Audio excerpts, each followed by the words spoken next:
Hi, this is Wes Cage, and this is We Go to 11. Thank you so much.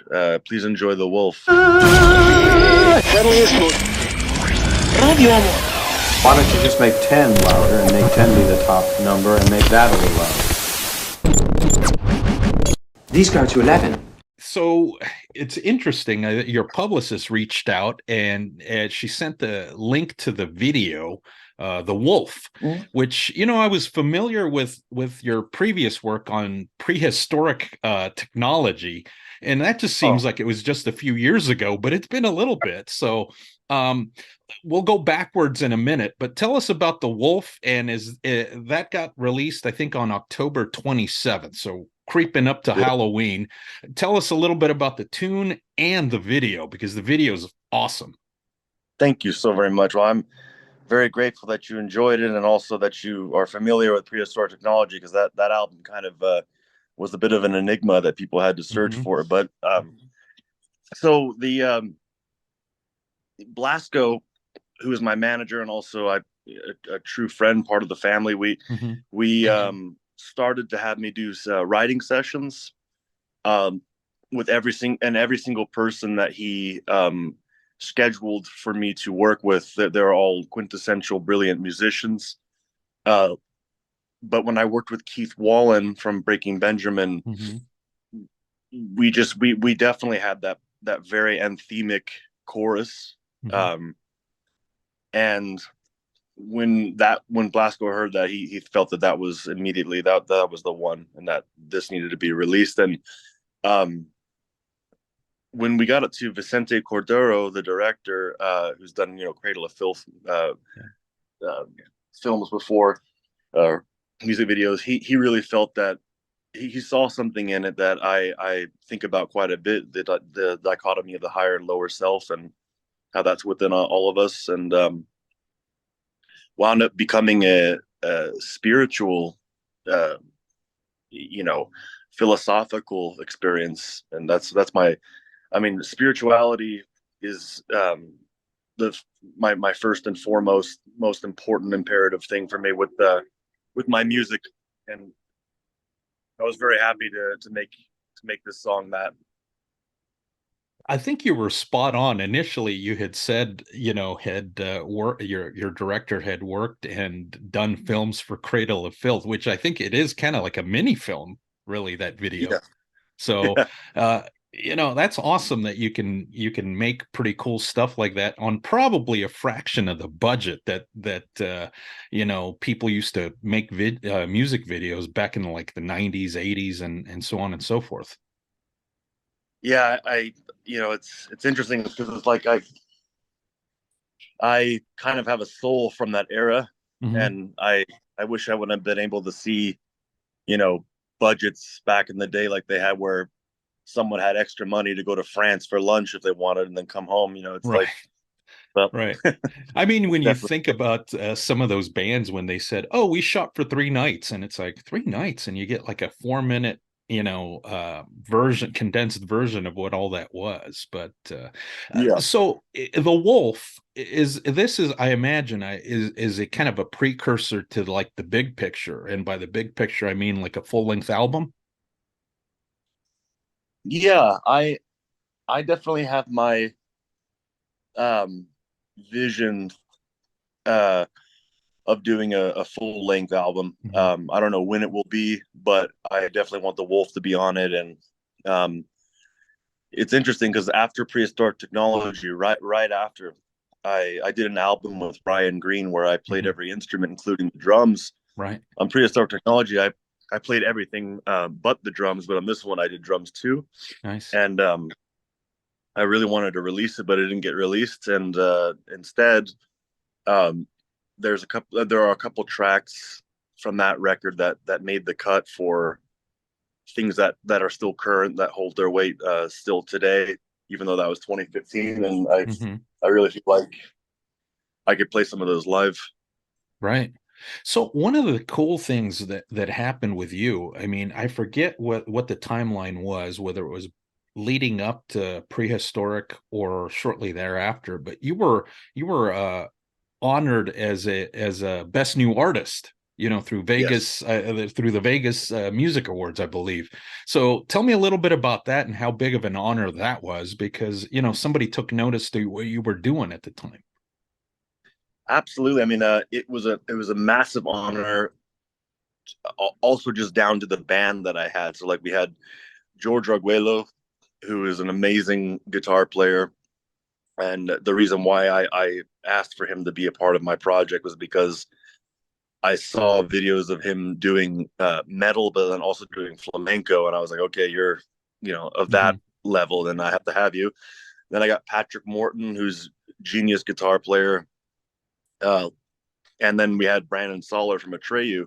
Mm-hmm. So we had that, I had that faction, and then Rudy Sarzo presented the award, and Mm-hmm. it was such a massive honor, and also it was an opportunity for me to keep a tradition alive that my dad started. Because when he got the Academy Award, he said, "Weston, I love you." And then when I got the Best Artist Award, I said, "Lucian, I love you" to my son. Oh, okay. So it was Yeah.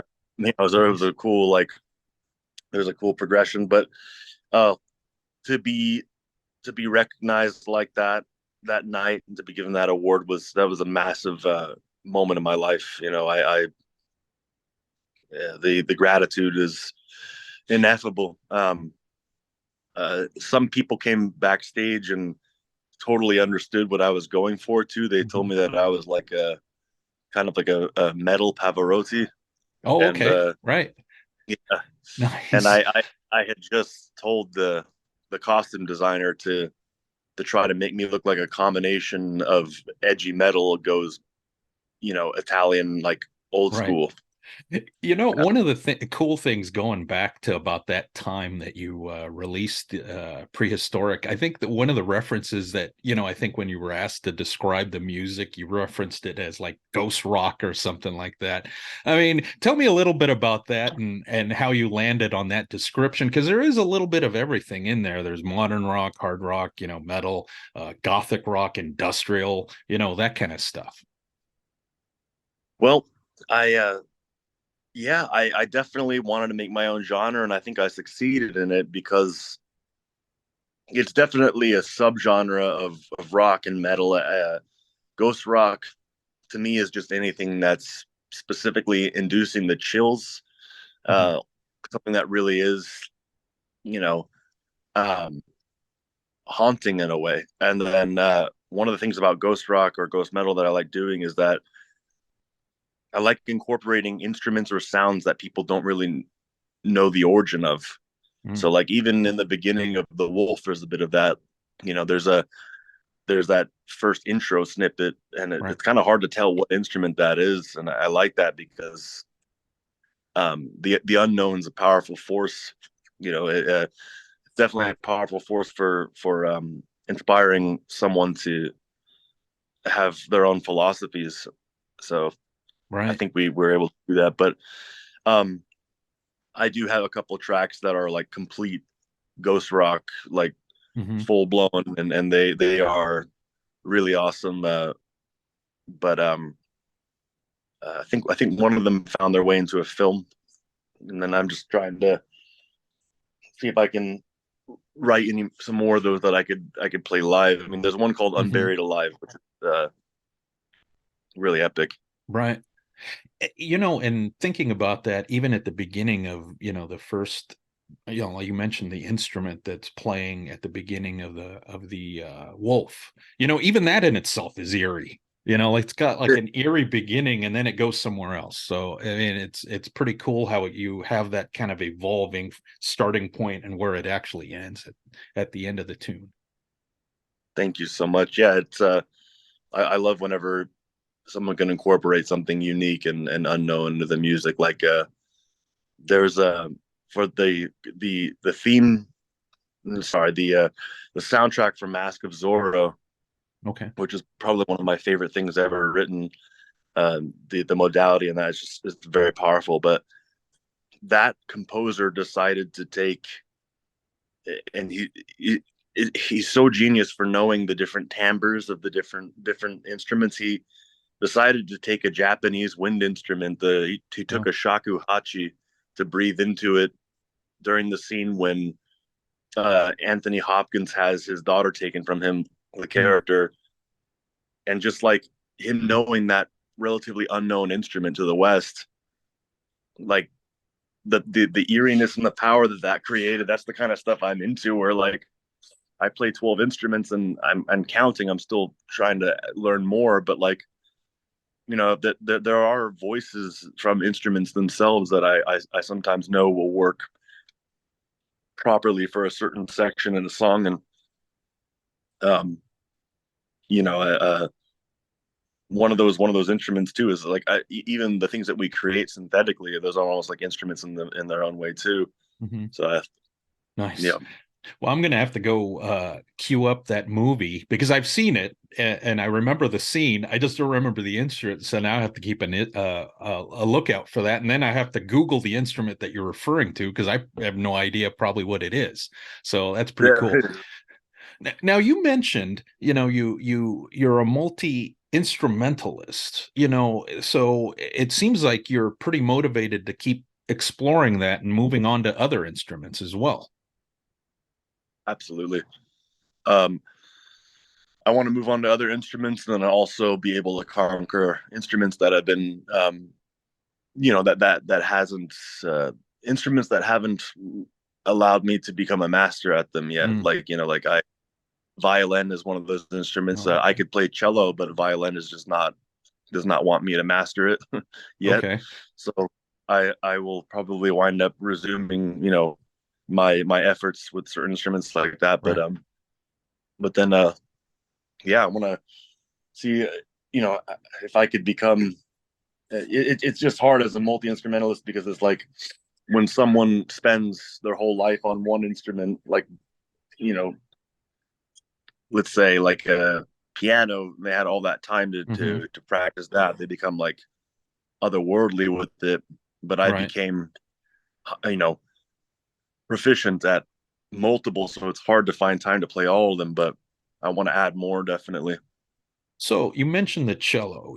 What's been so challenging about it for you? And then follow up to that is what instrument do you feel most comfortable playing?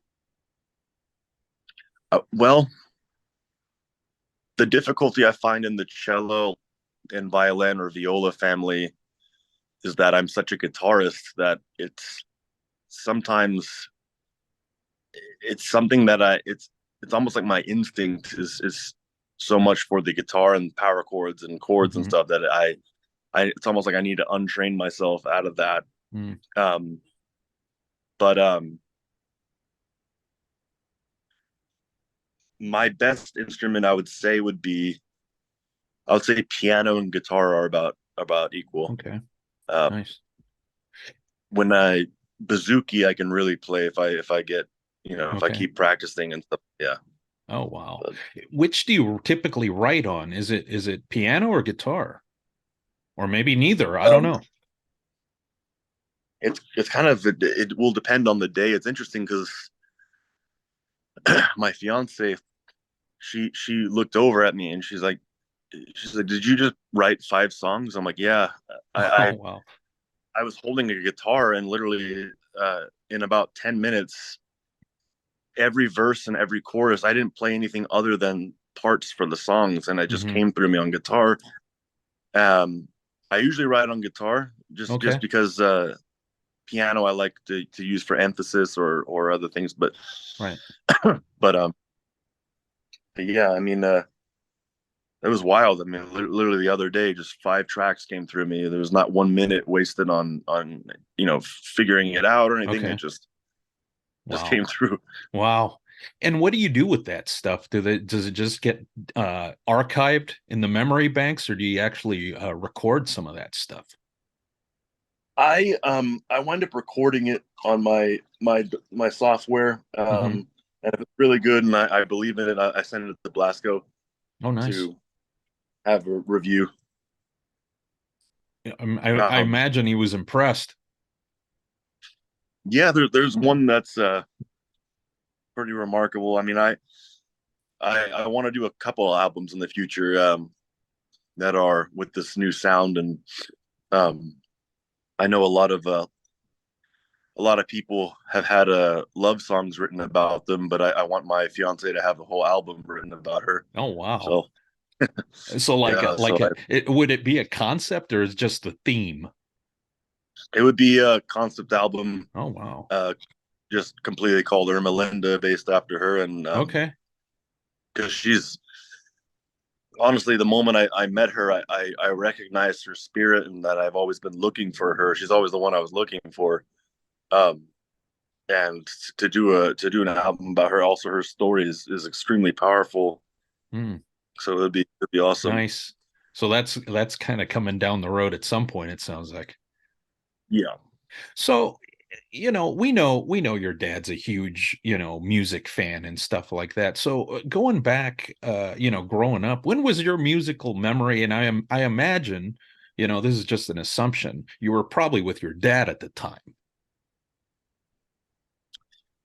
My first musical memory with my dad's pretty intense. Okay. Um, I would always hear very powerful orchestral music playing in the house, and that of course would increase my emotional capacity. But when I was little, my dad and a friend of his, I forgot which one it was, but it was a notable musician or actor, but they were playing Kashmir from Led Oh, wow. Zeppelin, Right. and they were holding me up as a baby and kind of like rocking me to the track. Sure. And I think that song is honestly one of the most metal. Hmm. That was like the beginning of metal. I think that and Black Sabbath. Right. Um, that may have done something. That ritual that they Well, did with the yeah, Kashmir. what an awesome tune though. I mean, it's got the pounding drums and the guitar and then the orchestration. I mean, it's like it merges everything in one epic tune. And that became my style, is heavily Hmm. orchestrated Right. hard rock metal. So it That's why makes I don't understand when people do what. I said that totally makes sense, right? I mean, Yeah, when you go back to being a little kid and your dad and his friend playing Kashmir and holding you up, and now you meshing or merging the two worlds together. totally. That was literally it did something. That's why I was like, I don't understand when people say, like, a lot of musicians that I really respect and love, they're saying, we can't, you shouldn't play to a backing track. And then I think to myself, man, the amount of instruments that I have in some of Hmm. these compositions, or the Sure. industrial sections, I can't hire 10,000 musicians to play each and every one of those. So it's like, Yeah. of course, we won't be using backing tracks for vocals, but Sure. like, then I have to, of course, have a drummer play to a click track that's connected to a laptop with the sessions on it. Yeah. Now, I'm curious what your take is on some of these major bands that have worked with orchestras and stuff. I mean, obviously it goes back to like Deep Purple working with an orchestra, and then Metallica and Scorpions and stuff like that. What do you does it work? Does it not work? I don't know. What's your thoughts? I think it's one of the greatest combinations and most synergistic sounds ever, is to get the band to work with a full orchestra, because I mean Hmm. you're hearing your melodies and your choruses, you're hearing that in the most anthemic and emotional powerful way. I mean, the orchestra is really the ultimate, I think. Yeah, they can be really heavy. I mean, I think if you look at that Metallica S&M, I mean, there's stuff on there where the orchestra is just as heavy as the band. Yeah, It's absolutely. awesome. Yeah. So growing up, I mean, how supportive was your dad of, your arts? Because I know you've done some acting and obviously music is your thing as well. But, and if so, what was his best advice that you recall getting from dad along the way? To always preserve one's artistic integrity, because it's easy to get that Hmm. stolen and kind of removed. It's um he was always very, very supportive of my music, um my acting, Hmm. even when back in the day when I thought that I was going to, be a MMA fighter and stuff like that, and I Right. was wrestling and stuff. He was very supportive of that too. Um, but yeah, artistic integrity, that's the number one I've heard from my dad. And then it's interesting because I think he refers to even his own magic or his own drive as an actor. He refers to that as his music. Mm, So there really is in the delivery of lines, there really is like a timbre that's musical, or not right. timbre, but there really is a kind of a rhythm. And so I know you mentioned the wrestling MMA. What got you out of that? Was it injury or just fear of maybe injury or anything like that? Um, I think that once and I don't mean any disrespect to any MMA fighters Right. that go for this, but um, y- you know, it doesn't. That sport does not share your ideology with the world. Mm, Um, I mean, you can definitely show how an amazing of a strategist you are, or how impeccable you are with your techniques and stuff. But right. I I really would I wanted to share my ideas with the world, and I feel like I couldn't do that with MMA. Sure. Uh, Yeah. I did fight though. 2018 was my last. I did Okay. fight again, and I still do it every now and then. Oh, geez. How do you preserve your ears? Because that's the one thing I always notice about boxers and MMA fighters is that their ears take a beating. They get to they're become literally destroyed. I mean, Yeah. I have a friend who has to get his drained all the time, Hmm. and it's just a Man. terrible. I I mean, always wore it's my. gotta hurt as bad as it appears. I mean, it looks Oh yeah, inflamed. Yeah.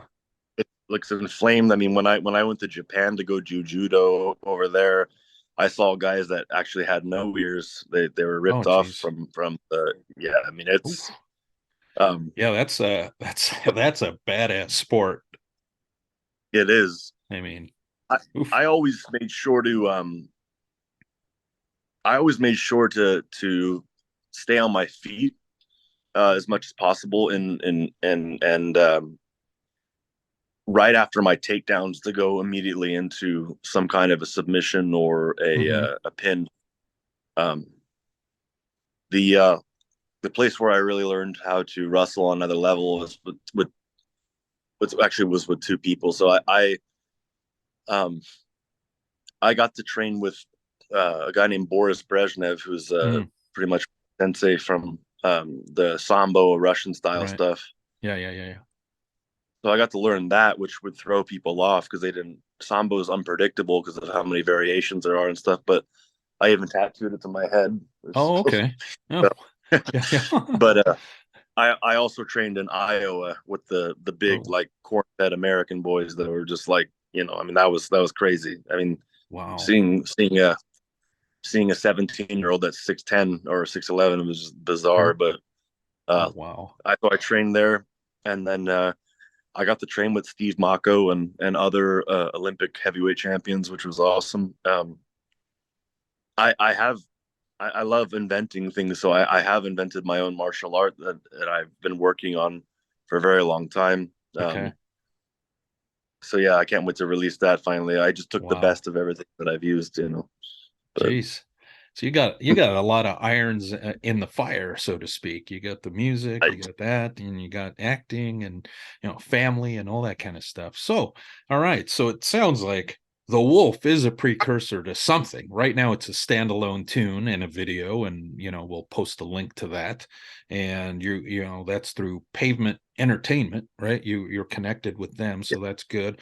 It then we'll keep an eye out for additional tunes. Sounds like you're working on perhaps a theme or concept album for your better half. So that'll be kind of interesting what you got going on there. And I don't know, did I miss anything? no, I think we had a I mean, thorough I mean explanation that of is it. so awesome. You can smoke in your house, man. That's great. Hey, man, thanks so much. This was fun. I hope to catch up with you again when you put out some more tunes. We definitely will. All It right. was a Well, wonderful. take care. Take care and best to you, huh? Happy holidays. Get a Happy jump holidays. on that. All right, man.